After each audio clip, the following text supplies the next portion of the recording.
Nanawagan si Senador Panfilo Ping Lacson na subukan ng Senado ang direktang pag-adopt sa National Expenditure Program o NEP para sa 2026 budget. Layon umano nito na maiwasan ang katiwalian at mga questionabling insertions at realignments na matagal nang bumabaluktot sa pambansang pondo. Narito ang balita ni Troy Gomez.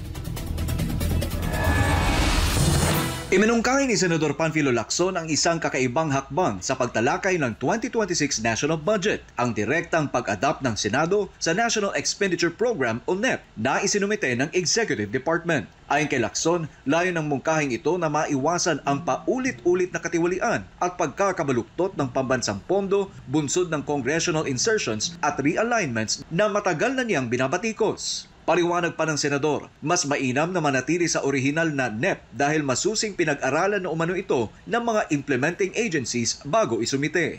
Plano ni Lacson na isulong ang panukalang ito sa nakatakdang briefing ng Development Budget Coordination Committee o DBCC sa mga susunod na linggo. Aniya, parehong Senado at Kamara ay maaaring sabay na mag-adapt ng NEP at bantayan na lamang ang implementasyon ng mga proyekto.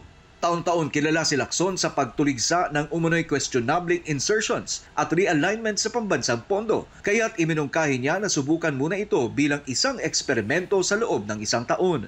Kung maisa sa katuparan, magiging makasaysayan ang hakbang ng Senado sa pag-aproba ng budget, isang pagtatangkang wakasan ang matagal ng kalakalan ng pork insertions at iba pang manipulasyon sa pondo ng bayan. Gayunman, inaasahang may ilang mambabatas na maaring tumutol dahil sa pangamba na mabawasan ang oversight power ng Kongreso. Para sa Diyos at sa Pilipinas kung mahal, Troy Gomez nag-uulat, SMNI News.